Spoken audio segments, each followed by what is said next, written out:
অতিরিক্ত রেগে যাওয়া কি কোনো রোগ?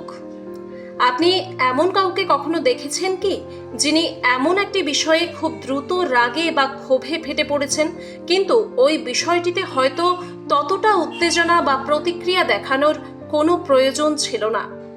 ওই সময় আপনি কি ওই রাগান্বিত ব্যক্তির চেহারা কখনো খেয়াল করেছেন? এ সময় তার মুখ ঘামতে শুরু করে এবং সে সহিংস বা হিংসাত্মক শব্দ ব্যবহার বা অস্পষ্টভাবে এমন শব্দ উচ্চারণ করতেও শোনা যায়।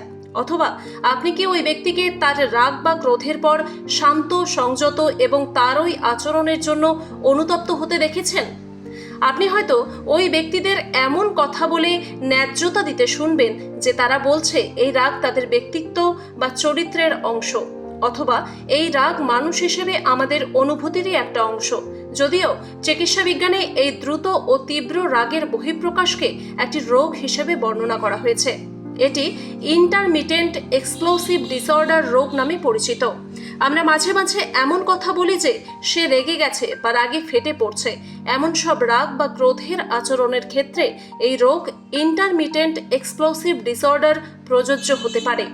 কিন্তু সব ধরনের রাগে কি এক্সপ্লোসিভ ডিসঅর্ডার বোঝায়?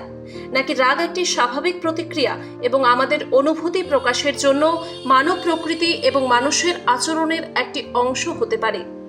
রাগের এই ইন্টারমিটেন্ট এক্সপ্লোসিভ ডিসঅর্ডার রোগ নির্ণয়ের প্রথম মানদণ্ড বা বৈশিষ্ট্য হল পরিস্থিতির উপর অসামঞ্জস্যপূর্ণ প্রতিক্রিয়া। এর অর্থ দাঁড়ায়, তীব্র রাগ হলো এমন একটি প্রতিক্রিয়া যখন কোনো পরিস্থিতির জন্য এমন উত্তেজনা বা ক্রোধের বহিঃপ্রকাশ করা যতটা করার আসলে কোনো প্রয়োজনই নেই।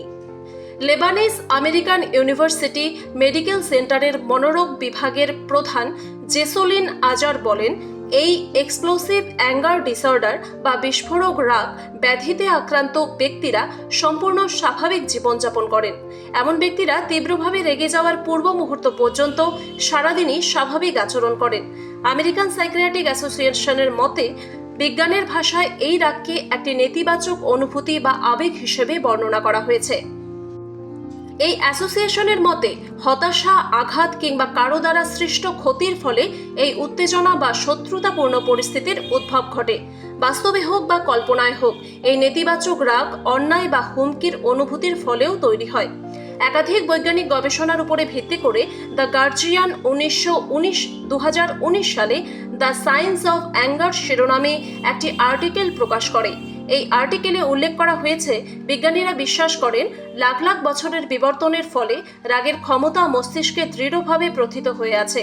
এটি সম্পদের জন্য প্রতিযোগিতা করা, যে কোনো হুমকির মুখোমুখি হওয়া এবং মানুষের সামাজিক আচার আচরণ প্রয়োগের প্রবৃত্তিরই একটি অংশ। এতে আরও বলা হয়েছে, এই রাগের ভিত্তিমূল মানুষের মস্তিষ্কের রিওয়ার্ড সার্কিটের একেবারে গভীরে।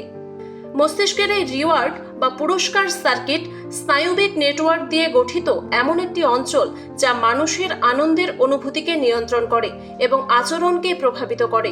আজার বলেন, আসলে এই রাগ কখনো কখনো কেবল স্বাভাবিক রাগ নয়, বরং পার্সোনালিটি ডিসঅর্ডার বা ব্যক্তিত্বের ব্যাধির একটি অংশ। মাঝে মাঝেই ঘটে। এমন এক্সপ্লোসিভ ডিসঅর্ডার সম্পর্কে আজার বলেন, আমরা সাধারণত পরিস্থিতির প্রতি অসামঞ্জস্যপূর্ণ প্রতিক্রিয়ার কথা বলি, যেটি অর্থ হলো এই কারণগুলো সাধারণত এই প্রতিক্রিয়াকে ব্যাখ্যা করে না।